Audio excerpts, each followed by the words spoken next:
IGNOU MA political science first year के MPS 003 के ऐसे इंपॉर्टेंट क्वेश्चन जो आपके एग्जाम के पर्पज से बहुत ज्यादा इंपॉर्टेंट है। आज के इस वीडियो में मैं आपको वो सारे क्वेश्चन बताने वाला हूं। इस वीडियो को एंड तक जरूर देखना ताकि कोई भी क्वेश्चन आपसे मिस ना हो जाए। मैं मनीष वर्मा, आप सभी को स्वागत है हमारे चैनल पे। सबसे पहले एक नजर हम अपने सिलेबस पर डालते हैं और आपको पहले मैं ये बता देता हूं कि आपके सिलेबस में से ऐसे कौन से चैप्टर्स है जो बहुत ज्यादा इंपॉर्टेंट है। क्योंकि अभी क्या है कि न्यू एजुकेशन पॉलिसी को इंप्लीमेंट किया गया है। अब ऐसा नहीं कि पिछले ईयर के क्वेश्चन से रिपीट किया जा रहा हो, इसलिए कुछ चैप्टर्स पे आपको फोकस करना होगा। तो पहले आपको मैं वो चैप्टर्स बता देता हूँ, देन आपको मैं क्वेश्चन बताऊंगा जो इंपॉर्टेंट है। तो सबसे पहले आप अपने बुक के इंडेक्स को ओपन कर लीजिए।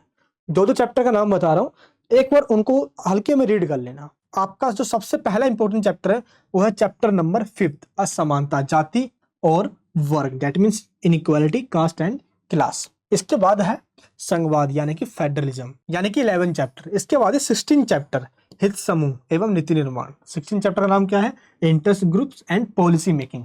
इसके बाद आता है 20 चैप्टर, लिंग भेद और विकास। 22 चैप्टर है हमारा प्रवसन और विकास। 22 चैप्टर का नाम क्या है? Migration and development. इसके बाद है 23 यानी कि 23वां चैप्टर, पर्यावरण एवं सतत विकास, environment and sustainable development. And इसके बाद है 24 चैप्टर जिसका नाम है आर्थिक सुधार और भूमंडलीकरण यानी कि economic reforms and globalisation. And इसके बाद है 26 चैप्टर, निर्जातीयता तथा राष्ट्र राज्य, that means ethnicity and nation state. मैंने जिन जिन चैप्टर्स का आपको नेम बताया है, आपको सिर्फ उन्हीं चैप्टर को बहुत अच्छे से प्रिपेयर करना है। अगर आपने इन चैप्टर्स को कर लिया, आपका एक भी क्वेश्चन नहीं छूटेगा। अगर आपके मन में ये डाउट है कि इतने कम टाइम में हम इतने चैप्टर्स कैसे पढ़ेंगे, तो आपको पता होना चाहिए कि पूरे सिलेबस में टोटल 27 चैप्टर हैं और 27 चैप्टर्स में से भी मैंने आपको मुश्किल से बताया है 7-8 चैप्टर। आपको पूरा डीपली नहीं पढ़ना, बस एक बार इन टॉपिक्स के बारे में थोड़ा सा समझ लेना है। बाकी जो मैं क्वेश्चन करवाने जा रहा हूँ, उन क्वेश्चन में ये चैप्टर्स आपके कवर हो जाएंगे। तो मैं क्या करने वाला हूँ, इन सभी इंपॉर्टेंट चैप्टर्स में से एक एक क्वेश्चन लूंगा और उन क्वेश्चन को समझा दूंगा। इससे आपका क्या होगा, चैप्टर्स भी कंप्लीट हो जाएगा और एक क्वेश्चन भी आपका कंप्लीट होगा जो आपके एग्जाम के पर्पस से इंपॉर्टेंट है। तो क्वेश्चंस एंड उनके आंसर को हम समझेंगे। ऐसे हमारा ये जो पूरा सिलेबस है, इस सिलेबस के अंदर हमें इंडिया के बारे में पढ़ना है। इंडियन पॉलिटिकल सिस्टम कैसा है, जैसे कि फेडरलिज्म क्या है, एंड इंडिया में इनइक्वालिटी कैसी है, कास्ट सिस्टम क्या है, एंड इकोनॉमिक रिफॉर्म्स हुए थे वो कैसे हुए थे, एंड कॉन्स्टिट्यूशनलिज्म के बारे में, एंड विधायिका पार्लियामेंट के बारे में। तो ये जो पूरा सिलेबस है, ये इंडियन पॉलिटी यानी कि भारतीय राजनीति के ऊपर है, जिसके अंदर ये सारे टॉपिक्स हमारे हैं। अब हम बात करते हैं अपने फर्स्ट क्वेश्चन की। हमारा फर्स्ट क्वेश्चन है, एलपीजी पैकेज का क्या अर्थ है भारत के विकासवादी अर्थव्यवस्था में, इसका क्या योगदान है? आपको इस क्वेश्चन में पहले बताना है कि एलपीजी का मतलब क्या होता है और इसके बाद आपको बताना है कि इकोनॉमी के अंदर इसका क्या कंट्रीब्यूशन है जिससे कि भारत की अर्थव्यवस्था में सुधार हुए हैं। तो आपको पहले मैं बता दूं एलपीजी का मतलब क्या होता है, देन हम समझेंगे क्या क्या रिफॉर्म आए हैं। देखो, जब भारत आज़ाद हुआ 1947 में, तो भारत के पहले प्रधानमंत्री जवाहरलाल नेहरू जी थोड़े सोशलिस्ट थे, यानी कि वो समाजवादी अर्थव्यवस्था के पक्ष में यानी कि फेवर में थे। और सोशलिस्ट का मतलब ही है कि ज़्यादातर जो उद्योग है यानी कि जो इंडस्ट्री है वो गवर्नमेंट के कंट्रोल में होगा, यानी कितना प्रोडक्शन करना है, बैंक, इंडस्ट्री, ये सब कुछ गवर्नमेंट के कंट्रोल में होगा, यानी कि गवर्नमेंट अथॉरिटी, गवर्नमेंट डिसाइड करेगी। तो ये हो गया सोशलिज्म, जो कि रसिया उस टाइम पे, यूएसएसआर में, चाइना में ये आइडियोलॉजी हुआ करती थी, कम्युनिज्म की आइडियोलॉजी। तो नेहरू जी इससे काफ़ी प्रभावित थे, इसलिए जब भारत आज़ाद हुआ तो भारत के फर्स्ट प्राइम मिनिस्टर बने ये। तो इन्होंने भी भारत के अंदर सोशलिज्म का रास्ता अपनाया और ज़्यादातर इंडस्ट्रीज को सरकार के कंट्रोल में रखा। लेकिन जैसे टाइम बीतता जा रहा था, यूएसएसआर की जो इकोनॉमी है ये कमज़ोर होते जा रही थी। चाइना भी अब अमेरिका की तरफ झुकता जा रहा था। चाइना ने भी 1970 में अपनी इकोनॉमी में रिफॉर्म किया था और जब फाइनली 1991 में सोवियत संघ टूट गया, सिर्फ इस वजह से कि उसकी इकोनॉमी इतनी कमज़ोर हो गई कि जितने भी उसके साथी देश थे वो उसके साथ नहीं रह सके। दैट मीन्स सोवियत संघ के डिसइंटीग्रेशन हो जाने के बाद दुनिया में सिर्फ एक ही वर्ल्ड पावर बची, वो था अमेरिका। अमेरिका की आइडियोलॉजी थी कैपिटलिज्म की, दैट मीन्स लिबरलिज्म की, जिसका मतलब होता है गवर्नमेंट कंट्रोल मिनिमम यानी कम से कम हो और प्राइवेट सेक्टर ज़्यादा हो, यानी कि जो गवर्नमेंट के पास है उसको प्राइवेट में दे दिया जाए। प्राइवेट के लोग अपने आप समझ लेंगे, गवर्नमेंट का काम होता है लोगों को प्रोटेक्शन देना। अब सरकारी सब कुछ करने लग जाएगी तो प्राइवेट सेक्टर तहस नहस हो जाएगा। इसलिए कैपिटलिज्म यानी कि पूंजीवाद प्राइवेट सेक्टर को प्रमोट करता है, ना कि गवर्नमेंट सेक्टर को। तो जैसे ही शीत युद्ध का एंड हुआ, सोवियत संघ का डिक्लाइन हुआ, भारत भी ये समझ गया कि अब हमें अपनी पॉलिसी में चेंज लाना होगा, क्योंकि सोशलिज्म में क्या होता है कि इंडस्ट्री खोलना है तो सरकार से परमिशन लेना होगा, लाइसेंस लेना होगा। इन तमाम झंझटों को देखते हुए भारत की जो इकोनॉमी थी वो कमजोर होते जा रही थी और 1991 में हालत इतनी खराब हो गई थी कि हमें अपने देश का सोना आईएमएफ के अंदर गिरवी रखना पड़ा, तमाम देशों से उधार लेना पड़ा, हमारी इकोनॉमी बहुत ज़्यादा कमजोर हो गई थी। और इस टाइम पे भारत के फाइनेंस मिनिस्टर डॉक्टर मनमोहन जी थे, जो कि अपने आप में एक बहुत महान इकोनॉमिस्ट हैं। और इनके ही द्वारा एक पॉलिसी लेकर आई गई जिसका नाम था LPG, लिबरलाइजेशन, दैट मीन्स उदारवाद। उदार का मतलब होता है खुलापन, यानी कि सरकार का कंट्रोल है, अब उस सरकार के कंट्रोल में खुलापन लाया जाए, इसको प्राइवेट हाथों में दिया जाए, इसलिए कहा गया प्राइवेटाइजेशन यानी कि निजीकरण। और इसके बाद है ग्लोबलाइजेशन, यानी कि जब एक देश की इकोनॉमी जब दूसरे देश की इकोनॉमी के साथ जुड़ती है और बिना किसी रोक टोक के साथ व्यापार करती है। एक बार मैं आपको इसके मीनिंग जो है वो साथ ही साथ एक बार समझाता चलता हूँ ताकि आपको कोई दिक्कत भी ना आए। तो उदारीकरण का मतलब क्या होता है? अर्थव्यवस्था पर जितने भी प्रतिबंध लगे हुए हैं इसको हटाकर उदार करना, दैट मीन्स खुलापन लेकर आना, ताकि सरकार का जो कंट्रोल है वो मिनिमम हो। 1991 से पहले अगर कोई भी गुड्स बिकना है तो उसका प्राइस भी सरकार कंट्रोल किया करती थी।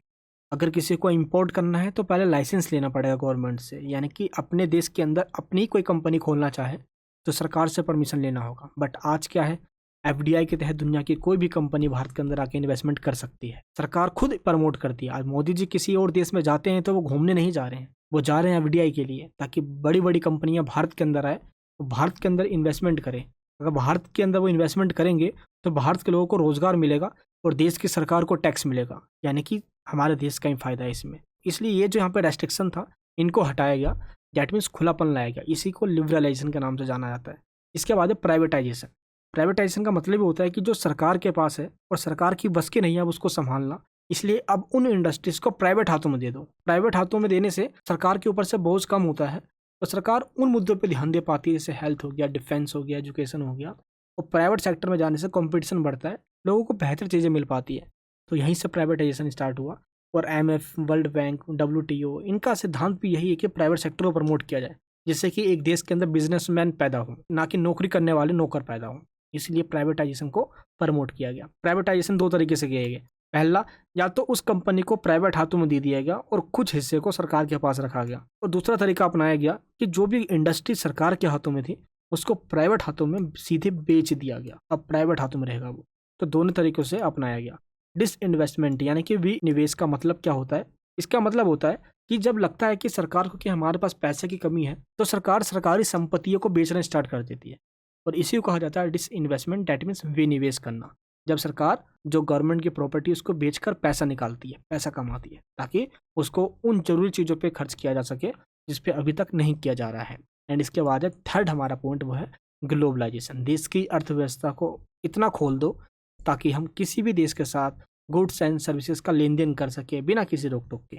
और 1991 के बाद भारत ने जब से LPG को अपनाया तब से भारत की इकोनॉमी बहुत तेजी से बढ़ी। नो डाउट हमने चाइना के साथ रिलेशन बनाया, अपनी economy relation, and western countries में चाहे जर्मनी हो गया, स्पेन हो गया, पुर्तगाल हो गया, यूरोपियन कंट्रीज में जैसे ब्रिटेन, फ्रांस हो गया, जितने भी कंट्रीज रहे उन सब के साथ हमारे ट्रेड रिलेशन बेहतर बनते चले गए।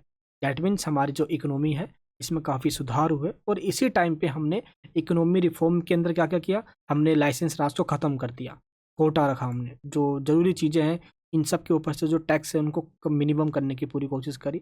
एंड बैंकिंग प्रणाली में सुधार किया गया, RBI के अंदर रिफॉर्म किया गया। केंद्र और राज्य यानी कि सेंट्रल स्टेट गवर्नमेंट के बीच में जो रिलेशन बिगड़ते रहते थे पैसों को लेकर, उन किल्लतों को ठीक किया गया, ताकि स्टेट गवर्नमेंट स्टेट से जो टैक्स आते हैं उससे अपना खर्चा निकाले और सेंट्रल गवर्नमेंट सेंट्रल टैक्स से अपना खर्चा निकाले। यानी कि टैक्स के सिस्टम में रिफॉर्म किया गया। अगर लोन भी लेने की जरूरत पड़ती है तो लोन भी इस तरीके से लिया जाता ताकि उसको चुकाया जा सके। एंड विदेशी व्यापार को बढ़ाया गया। विदेशी व्यापार बढ़ाएंगे तो भारत के अंदर डॉलर आएगा, जिससे कि भारत का जो फॉरेन करेंसी का भंडार है ये भारत का बढ़ता चला जाए। तो इस तरीके से कुछ सुधार किए गए, आपको इसमें यही बताना है। अल्टीमेटली अगर कुल मिला के कहा जाए तो भारत की इकोनॉमी में जान डाल दी गई, जो कि अब तक कमजोर पड़ी हुई थी। आर्थिक सुधार कर कर, एडमिनिस्ट्रेशन में रिफॉर्म कर कर, भारत की जो इंडस्ट्रियल पॉलिसी है, ट्रेड की पॉलिसी है, इनमें सुधार कर कर। आई होप आपको ये फर्स्ट क्वेश्चन समझ में आ गया होगा।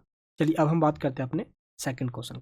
सेकंड क्वेश्चन क्या है कि भारतीय संघवाद की प्रकृति की चर्चा कीजिए। दैट मीन्स भारत में संघीय व्यवस्था की कार्य प्रणाली का समालोचनात्मक मूल्यांकन कीजिए। आपको इस क्वेश्चन में बताना है कि इंडियन फेडरलिज्म का मतलब क्या होता है। देखो, फेडरलिज्म का मतलब होता है जब एक देश के अंदर पावर को किसी एक इंसान के हाथों में सेंट्रलाइज, यानी कि सिर्फ एक ही इंसान को पावर ना देकर उसको अलग अलग लेवल में डिवाइड कर दिया जाए।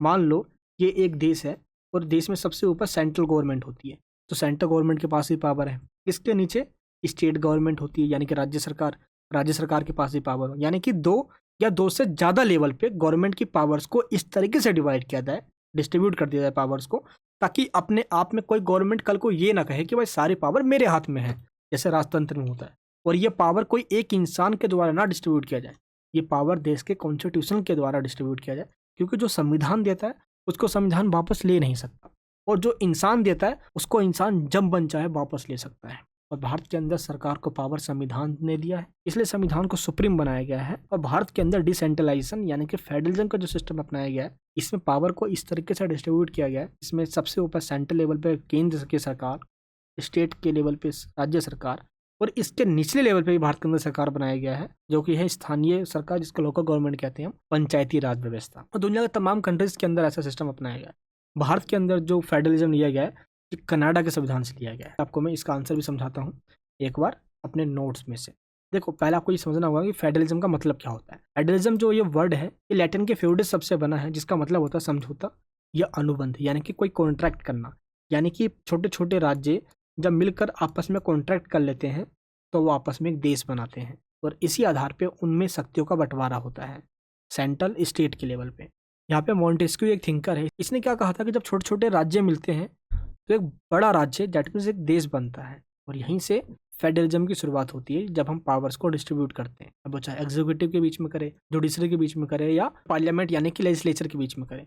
तो ये कहा मॉन्टेस्क्यू ने, पावर का जो डिस्ट्रीब्यूशन का जो थ्योरी है सबसे पहले मॉन्टेस्क्यू के द्वारा ही दिया गया, जिसको अमेरिका के अंदर सबसे पहले इंप्लीमेंट किया गया। इसके बाद गार्नर क्या कहता है कि पावर को इस तरीके से डिस्ट्रीब्यूट कर दो, जैसे सेंट्रल लेवल पे चाहे स्टेट पे कर दो या लोकल लेवल पे करो, बट पावर एक ही इंसान के हाथ में मत दो। जैसे कि चाइना में आज देख लो, आज वहाँ पे भाई अपने आप को शी जिनपिंग वहाँ का सबसे बड़ा सुप्रीम लीडर घोषित कर रखा है, डिक्लेयर कर रखा है। अब किंग जोन को देख लो भाई, नॉर्थ कोरिया के अंदर। यानी किसी देश में सिर्फ पावर एक ही इंसान के हाथ में होगा तो वो देश डिसेंट्रलाइजेशन नहीं, एक सेंट्रलाइज पावर कहलाएगा, वहाँ पे तानाशाही व्यवस्था होती है। तो ये कहा गया गार्नर के द्वारा।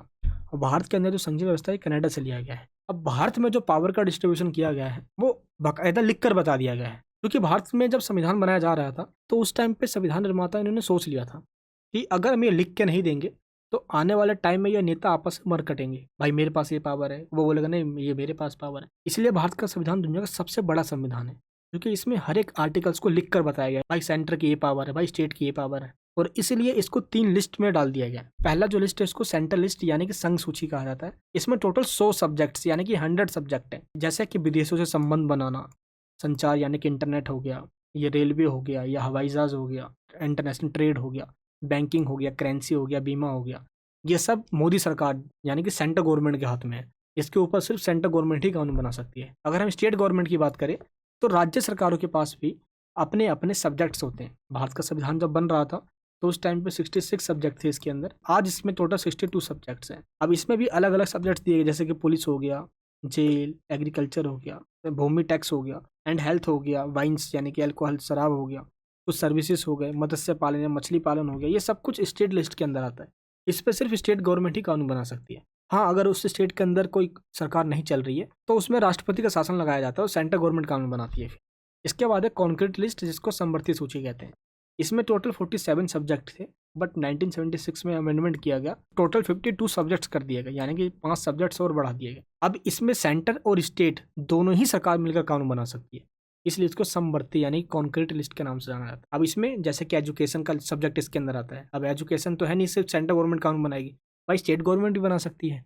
तो इसमें एजुकेशन जैसे सब्जेक्ट डाले गए हैं जिसपे दोनों का अधिकार है। हाँ, लेकिन अगर डिस्प्यूट हो जाता है तो जो सेंट्रल गवर्नमेंट कानून बनाया सिर्फ वही कानून बनाया जाएगा, क्योंकि भारत में सेंट्रल गवर्नमेंट को ज़्यादा पावरफुल बनाया गया as compare to state government. हम बात करते हैं अपने नेक्स्ट क्वेश्चन का है कि पंचायती राज व्यवस्था के संबंध में 73वें और 74वें संविधान संशोधन के प्रावधान को बताइए। आपको बताना है कि what are the main provisions of the 73rd and 74th constitutional amendments with regard to panchayati raj system. Panchayati raj system का मतलब पहले आपको मैं समझा दूं, देन आपको ये सब कुछ समझ में आ जाएगा। देखो, भारत जब आज़ाद हुआ तो भारत में सेंटर और स्टेट सिर्फ 2 ही गवर्नमेंट हुआ करती थी, और गांधी जी का सपना था कि भारत के अंदर गाँव के अंदर शासन होना चाहिए।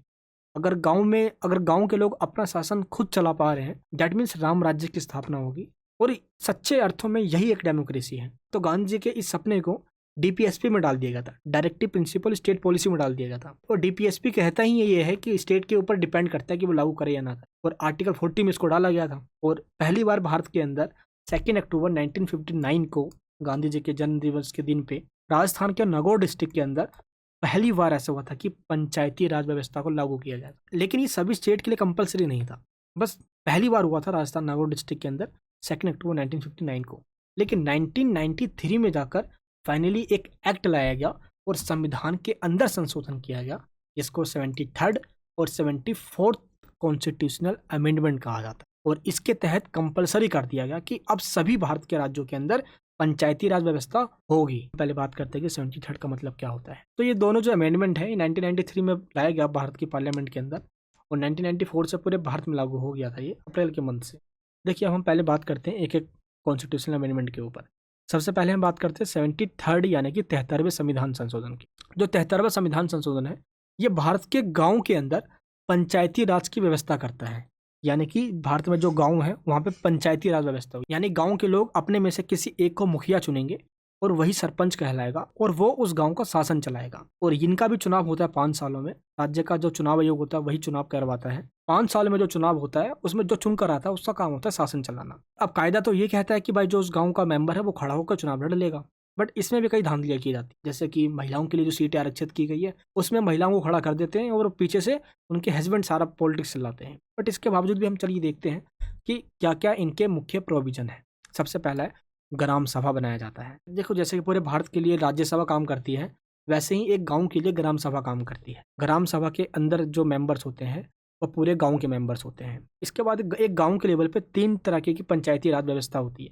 पहला ग्राम पंचायत, ये होता है सबसे निचले स्तर पे, जिसपे गांव के मेंबर होते हैं, जिसको मुखिया कहते हैं। सरपंच अलग अलग नामों से जाना जाता है। गांव के ऊपर लेवल पे आता है पंचायत समिति, और सबसे ऊपर लेवल पे आता है जिला परिषद, डिस्ट्रिक्ट लेवल पे, जिसको हम आईएएस ऑफिसर कहते हैं। वो जिला परिषद का ही मेंबर होता है, इसको कलेक्टर कहा जाता है। आप इसको डायग्राम में देख सकते हो। सबसे ऊपर जिला परिषद है, देन पंचायत समिति है, एंड इसके बाद गांव के लेवल पे, एक विलेज के लेवल पे ग्राम पंचायत। इनमें जो मेंबर्स होते हैं इनका डायरेक्ट चुनाव होता है, यानी जो 18+ है वो वोट डाल सकता है।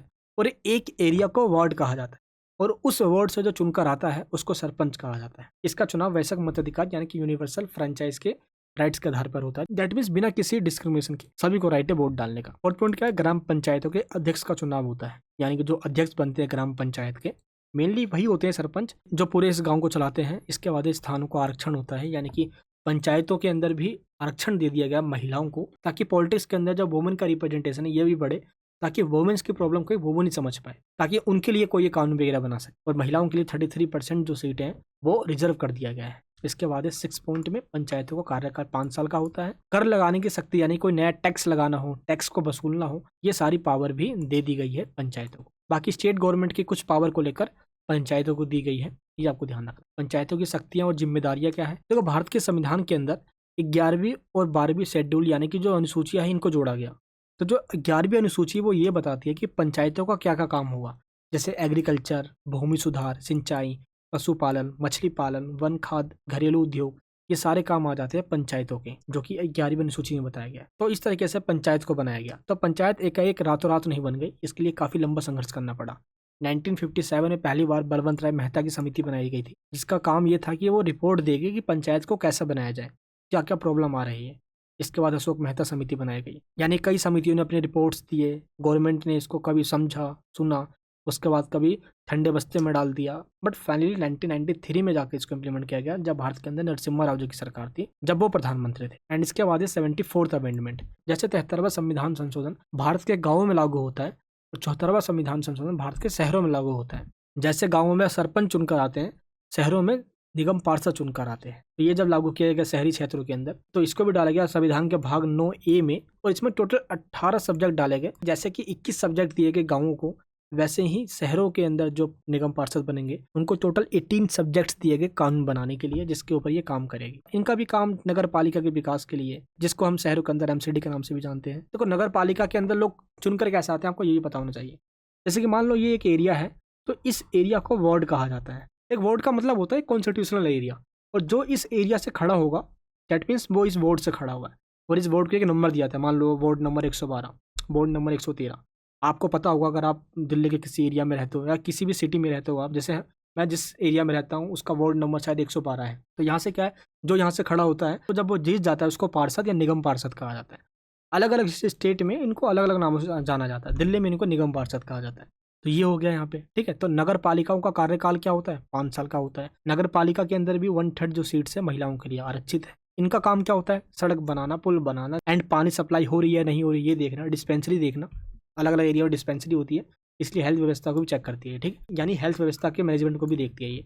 तो ये सारे इसके पॉइंट्स, बाकी इस क्वेश्चन को मैंने बहुत डीपली समझाया हुआ अपने बोर्ड के ऊपर। आप चाहो तो उस वीडियो को देख सकते हो, उस वीडियो की लिंक भी मैंने आपको डिस्क्रिप्शन बॉक्स में दे दिया है। आई होप आपको ये क्वेश्चन समझ में आ गया होगा। सिंपल आपको यही बताना, इसमें एक गांव के लेवल पे शासन को चलाने के लिए पंचायतों को बनाया गया और शहरों में एक कॉलोनी को संभालने के लिए नगर पालिका यानी कि पार्षदों को बनाया गया। इनका चुनाव भी डायरेक्ट होता है। देखो, संसद में बैठा हुआ सांसद भारत के किसी एक छोटे से गांव में एक कोने में क्या हो रहा है वो कैसे समझ पाएगा। इसको सबसे अच्छे तरीके से उस गांव के मेंबर ही समझ सकते हैं। इसलिए पंचायती राज का होना जरूरी भी है ताकि डिसेंट्रलाइजेशन हो, फेडरलिज्म और मजबूत हो। जितना ज्यादा पावर का डिस्ट्रीब्यूशन होगा डेमोक्रेसी मजबूत होगी। कभी भी इस चीज का संकट नहीं होगा कि कोई तानाशाही ना बन जाए। बट इसमें कुछ कमियां भी है, जैसे कि धांधली काफी होती है चुनाव के टाइम पे।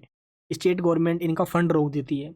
इनको फाइनेंस के लिए भी स्टेट गवर्नमेंट पर डिपेंड रहना पड़ता है। महिलाओं की जो सीटें आरक्षित की गई है उसका फायदा उनके हस्बैंड उठा लेते हैं। तो इस प्रकार की कुछ कमियां भी है, करप्शन भरा पड़ा है। खैर चलिए अब हम बात करते हैं अपने नेक्स्ट क्वेश्चन की। नेक्स्ट क्वेश्चन क्या है, भारत में किसान आंदोलनों के उद्भव की चर्चा कीजिए, यानी कि discuss the evolution of present movement in India. Bharat में जो किसान आंदोलन हुए वो किस लिए हुए हैं। देखो, अक्सर भारत में जो किसान आंदोलन हुए हैं वो जोतदारों या जमींदारों के खिलाफ हुए हैं, जो लैंडलॉर्ड्स हुआ करते थे। क्यों? क्योंकि वो हैवी टैक्स लगाया करते थे, किसानों पर अत्याचार करते थे। तो सबसे पहला पॉइंट यही है कि तेभागा आंदोलन जो कि 1946 में हुआ था वो जमींदारों और जोतदारों के खिलाफ ही हुआ था। इसके बाद है तेलंगाना आंदोलन, ये भी जमींदारों और साहूकारों के खिलाफ हुआ था, अधिकारियों के खिलाफ। तो इसमें आपको यही बताना है कि जो किसानों की मांग है, जैसे कि एमएसपी देना, मिनिमम सपोर्ट प्राइस, यानी कि किसानों की जो फसल है उसको सरकार एक मिनिमम प्राइस पे खरीद ले, ताकि उनको इस चीज़ का झंझट ना हो कि भाई उनका फसल बिकेगा नहीं बिकेगा। अगर उनको उचित प्राइस मिल जाता है तो उनको झंझट क्यों होगी भाई। अब उनको कर्ज लेना पड़ता है, उनकी फसल खराब हो जाती है, कर्ज में डूब जाते हैं, आत्महत्या करना पड़ता है।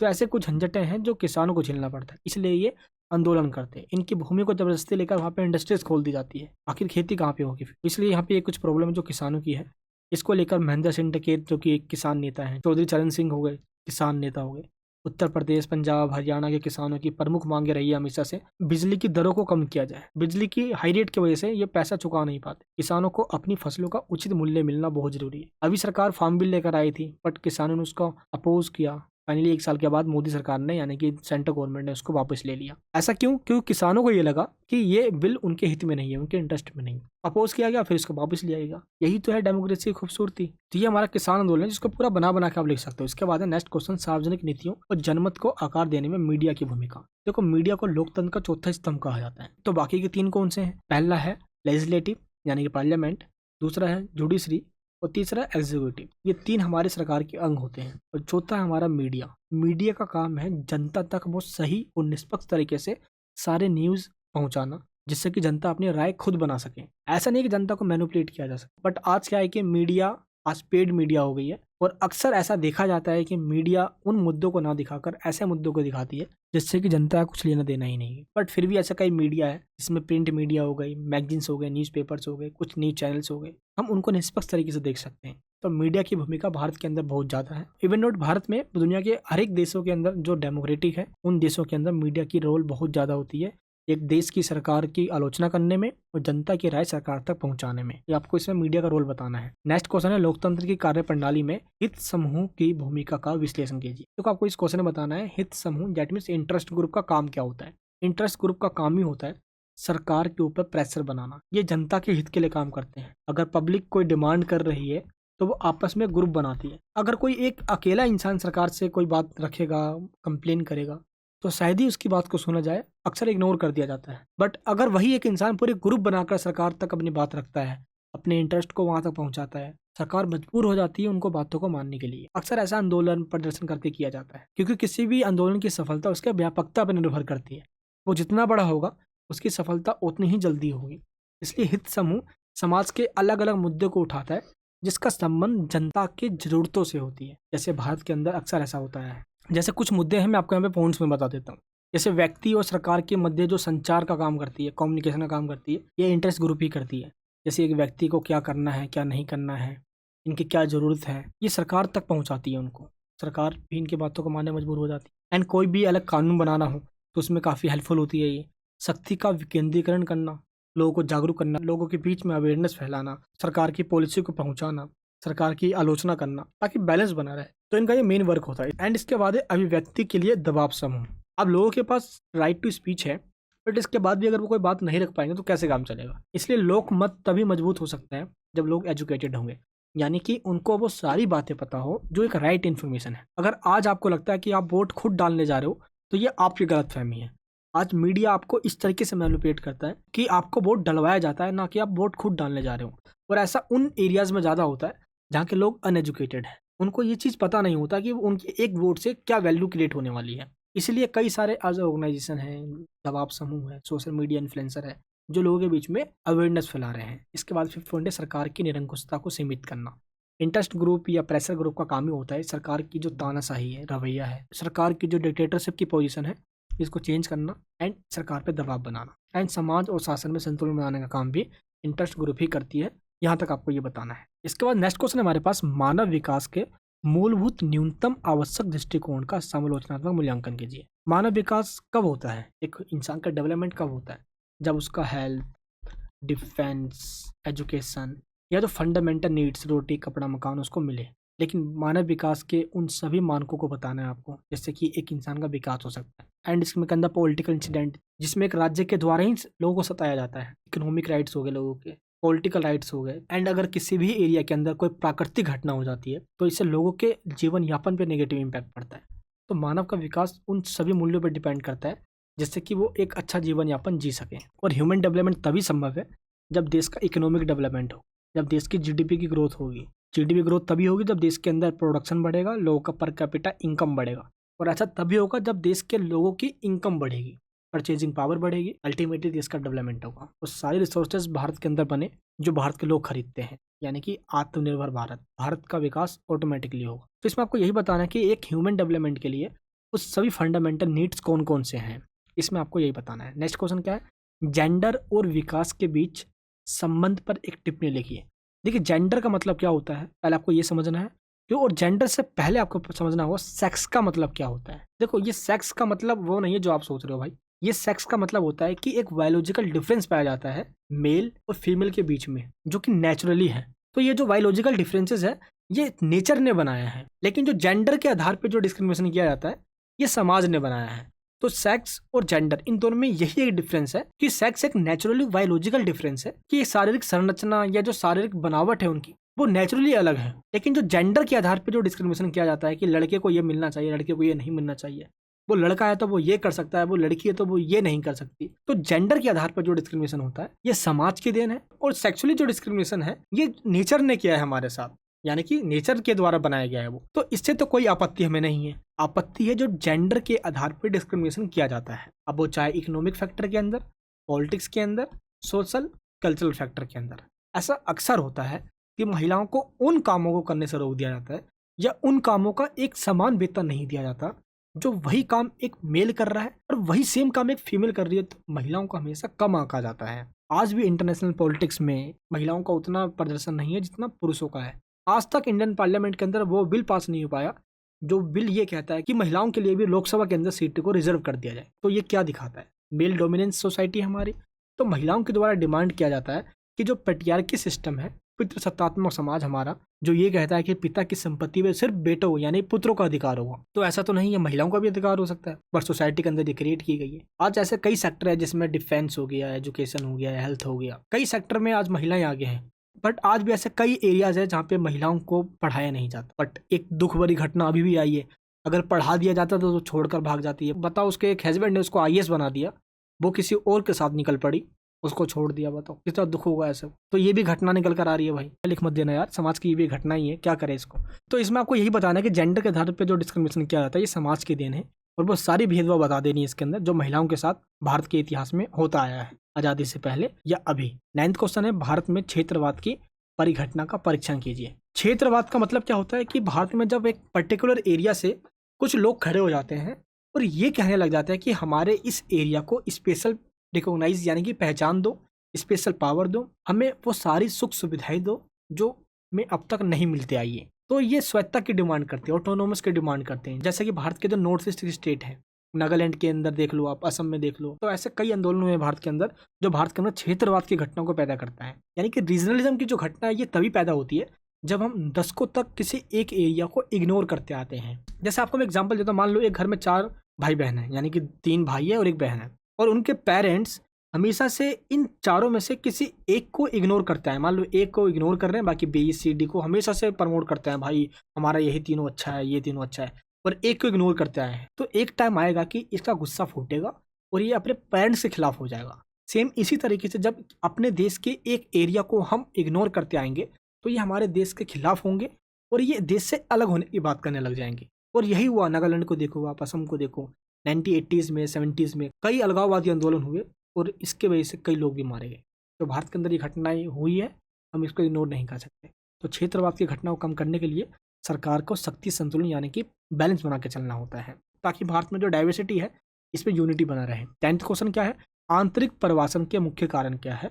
शहरी भारत पर आंतरिक प्रवासन का क्या प्रभाव पड़ा है? देखो, आंतरिक प्रवासन का मतलब होता है जब एक ही देश के अंदर लोग माइग्रेट होकर किसी एक स्टेट से किसी और स्टेट में बसने को मजबूर हो जाए। और इसके कारण क्या आपको ये बताना है। देखो, पॉलिटिकल रीजन भी हो सकता है। अब एक मान लो राज्य ए है, अब कोई एक राज्य से कोई बी राज्य में जा रहा है, तो इसके क्या रीजन हो सकते हैं? पहला रीजन, वो एम्प्लॉयमेंट के लिए जाता है, भाई रोजगार के लिए जा रहा है, क्या पता गाँव के अंदर वो उसको नहीं मिल रहा जो उसको शहरों में मिल जाएगा, तो इससे शहरों की आबादी बढ़ती है। पॉलिटिकल रीजन भी हो सकता है, वहाँ की राज्य सरकार ही कुछ नहीं कर रही है ऐसा कि लोगों को कुछ मिले। आज यूपी बिहार के कई लोग अलग अलग शहरों में जाके काम करते हैं, तो इसका रीजन भी यही है। आप देख लो, बिहार के अंदर कोई बड़ी इंडस्ट्री नहीं जाती है, क्यों नहीं जाती भाई? कहते हैं वो लैंड लॉक है, इसके बावजूद भी इंडस्ट्री तो जा सकती है ना। अगर सरकार के द्वारा कोई प्रोविजन नहीं लाया जाता तो बिहार के मजदूर, किसान, कई सारे लोग शहरों में चले जाते हैं अपना रोजगार करने के लिए, ताकि वो अपने घर में पैसे भेजें। तो इसके ये मकसद होते हैं, इसके पीछे अपना ही इनका रीजन होता है।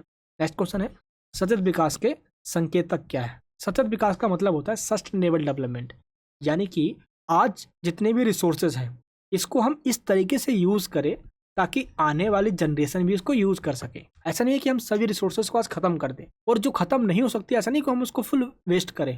अब मान लो कि आज पेट्रोल है, अब पेट्रोल को हम फुल दवा के यूज कर रहे हैं, खत्म करे जा रहे हैं। आज हम बाइक पे घूमेंगे और हमारी आने वाली जो जनरेशन है वो साइकिल पे घूमेगी भाई। इसलिए आज जो नेचुरल रिसोर्सेज है उसको इस तरीके से यूज किया जाए ताकि आने वाली जनरेशन को भी उसका फायदा मिले, उसको भी यूज करने का मौका मिले। आवर कॉमन फ्यूचर, देखो आवर कॉमन फ्यूचर, ये एक रिपोर्ट दी गई थी 1987 में यूएनओ के द्वारा, और इस रिपोर्ट के अंदर सस्टेनेबल डेवलपमेंट यानी कि सतत विकास का डेफिनेशन दिया गया था। और इसी डेफिनेशन में ये कहा गया था कि आने वाली जनरेशन को ध्यान में रखते हुए आज की नेचुरल रिसोर्सेज का यूज किया जाए। इसके बाद नेक्स्ट क्वेश्चन है, भारत में धार्मिक राजनीति के क्रमतर विकास और इसके परिणामों का वर्णन कीजिए। भारत में धार्मिक राजनीति, आज़ादी के टाइम पे जब भारत के अंदर खुशियां मनाई जा रही थी तो उसी खुशियों में भारत के अंदर पार्टीशन का ग्रहण लग गया था, और उस टाइम से लेकर भारत में अब तक धर्म की राजनीति होती है। भारत एक सेकुलर कंट्री है, बट धर्म राजनीति से दूर नहीं रहा। तो इसके बहुत सारे रीजन बताना है कि वोट बैंक के लिए सरकार का इसमें कभी कभार हाथ रहता है, कई एनजीओ का भी रहता है, जानबूझकर ऐसा करवाया जाता है ताकि उनको वोट मिल सके। तो भारत में जो धर्म की राजनीति होती है कई ऑर्गेनाइजेशन के द्वारा, तो बाद में जाके यही धर्म की राजनीति सांप्रदायिकता में चेंज हो जाती है। जब एक धर्म अपने आप को सुप्रीम कहने लग जाए, दूसरे धर्म को वो कुछ समझे ही ना। तो भारत के अंदर डाइवर्सिटी है, एक नहीं अनेक धर्म के लोग हैं, और ऐसे में ये होना वाजिब है। और इसी के अंदर अगर पॉलिटिक्स आ जाती है तो ये एक दुर्घटना घटना बन के नहीं, बल्कि ये सांप्रदायिक दंगा बन के रह जाती है, जिससे निपटना एक देश के लोग और सरकार दोनों को ही है। इसलिए आपको इसमें पूरा धर्म की राजनीति बता देना है इसमें। नेक्स्ट क्वेश्चन है, उत्तर पूर्वी भारत के संदर्भ में नरजातीय राजनीति की चर्चा कीजिए। देखो, भारत के कई नॉर्थ ईस्ट स्टेट हैं, जैसे कि असम हो गया, नागालैंड हो गया, मेघालय हो गया, इसमें कई ऐसे एथनिक समूह रहते हैं, एथनिक ग्रुप रहते हैं, इनकी एक अपनी पहचान है। तो आज भी वो सोशल राइट्स के लिए, पॉलिटिकल राइट्स के लिए, अपनी एथनिसिटी के लिए लड़ रहे हैं, ताकि उनके जो कल्चर है उसको रिजर्व किया जा सके, उसको बचाया जा सके। अंडमान निकोबार के जो लोग हैं उनकी अपनी कल्चर है भाई, आज भी वो आदिवासी की तरह पत्ते पहन कर रहते हैं, और उनकी अपनी ही लैंग्वेज है आदिवासी जो बाबा आजम जमाने की, उनको समझ नहीं सकते हम। बट ऐसा तो है नहीं उसको खत्म कर दिया जाए। जितने भी जनजातीय समूह, एथनिक ग्रुप है, इनकी अपनी पहचान है, इनकी पहचान को बरकरार रखा जाए। नेक्स्ट क्वेश्चन है, लोकतंत्र के सत्तावाचक और प्रक्रियात्मक प्रकारों के समानताओं और अंतरों की गणना करें। देखो, प्रक्रियात्मक का मतलब होता है कि जो लोकतंत्र में जो चुनाव होता है उसकी प्रक्रिया क्या है, उसकी प्रोसेस क्या है। तो प्रक्रियात्मक क्या करता है, ये प्रोसेस पे जोर देता है और सत्तावाचक क्या करता है, ये निष्पक्ष पे जोर देता है, यानी कि ये गवर्नमेंट और पीपल यानी कि लोगों के बीच में कितना कम्युनिकेशन हो रहा है, कोई गैप तो नहीं, यानी कि लोगों में सहमति या सहमति है या नहीं, निष्पक्ष तरीके से चुनाव हो रहा है नहीं। तो सत्तावाचक और प्रक्रियात्मक में ये डिफरेंस है। एंड इसके बाद आ रहा था शॉर्ट नोट्स। शॉर्ट नोट्स में टोटल 4 पॉइंट्स दिए गए हैं। पहला है जाति और वर्ग असमानता, यानी कि कास्ट एंड क्लास इनइक्वालिटी के आधार पर डिस्क्रिमिनेशन करना, जो कि भारत में आज़ादी से पहले और आज़ादी के बाद भी कई इलाकों में देखा जाता है, जिसमें लोअर कास्ट को दूर रखना एंड ब्राह्मणों का दबदबा ज़्यादा होना एंड दलित भाई बहनों के साथ जो अत्याचार किया गया वो सारी घटना इसके अंदर बतानी है। एंड इसके बाद है भारत में संसद की भूमिका। संसद का काम होता है देश के लिए कानून बनाना, और लोकसभा और राज्यसभा इन दोनों के द्वारा ही जो कानून बनाया जाता है, इसको राष्ट्रपति की जब सहमति मिल जाती है तभी वो कानून बनती है। तो संसद के द्वारा जो कानून बनाया जाता है वो भारत के सभी स्टेट यानी सभी राज्य पे लागू होता है। ये बताना है आपको इसमें संसद की भूमिका क्या है। एंड नेक्स्ट क्या है, वुमेन इन डेवलपमेंट, यानी कि महिलाओं का कितना भारत में विकास हो रहा है। इसमें कुछ कमियां भी है और कुछ विकास भी हुआ है, जैसा अभी हमने पहले डिस्कस किया। एंड इसके बाद जनहित याचिका यानी कि PIL। PIL का मतलब क्या होता है, public interest litigation, that means जनहित याचिका, यानी कि जनता अपनी किसी भी जरूरतों के लिए, किसी भी ऐसे मांग के लिए सीधे सुप्रीम कोर्ट के अंदर केस फाइल कर सकती है या अपनी याचिका दायर कर सकती है, ताकि सुप्रीम कोर्ट उसको सुने, सुनवाई करके जस्टिस दिलवाए। तो ये सारे हमारे कुछ क्वेश्चन है। ये जितने भी इंपॉर्टेंट क्वेश्चन मैंने बताए हैं ये आपके एग्जाम के पर्पज से बहुत ज़्यादा इंपॉर्टेंट है। इसको आसानी से अगर आप समझ लेते हो तो बना के लिख सकते हो पूरे कॉन्सेप्ट को समझने के बाद। आई होप आपको मैंने जितने भी क्वेश्चन बताए हैं ये समझ में आ गए होंगे। इन टॉपिक्स को एक बार देख लेने के बाद अगर आपने नोट्स को रीड कर लिया, आपका एक भी क्वेश्चन नहीं छूटेगा एग्जाम में और भूलोगे नहीं, आपका हाथ नहीं रुकेगा, आप लिखते रह जाओगे। तो आपको नोट्स को डाउनलोड करना है। नोट्स को डाउनलोड करने के लिंक इस वीडियो के नीचे डिस्क्रिप्शन बॉक्स में दिया गया। जैसे आप लिंक पे क्लिक करोगे आपके सामने वेबसाइट ओपन हो जाएगा, इस तरफ हिंदी में और इस तरफ इंग्लिश मीडियम में दिया गया है। आपको जो भी नोट्स चाहिए सिंपल आपको इस पे क्लिक करना है, यहाँ पे वाई नाउ का ऑप्शन आएगा, वाई नाउ पे क्लिक करके आपको डिटेल फिल करना है, उसको डाउनलोड कर लेना है। मार्केट से जो भी बुक लेने जाओगे आप उसमें सेलेक्टेड क्वेश्चन नहीं होगा, और हमने क्या किया है इस नोट्स के अंदर इजी लैंग्वेज में सिर्फ वही सेलेक्टेड क्वेश्चन दिया है, 10-12 क्वेश्चन जो आपके एग्जाम के पर्पस से इंपॉर्टेंट है। तो नोट्स को डाउनलोड कीजिए। ये वीडियो आपको कैसे लगी नीचे कमेंट बॉक्स में बताइए। अपने सभी फ्रेंड्स को शेयर करना ताकि सभी की हेल्प हो सके। मैं मिलूंगा आपसे नेक्स्ट वीडियो के अंदर। अपना प्यार बनाए रखना। जय हिंद, जय भारत।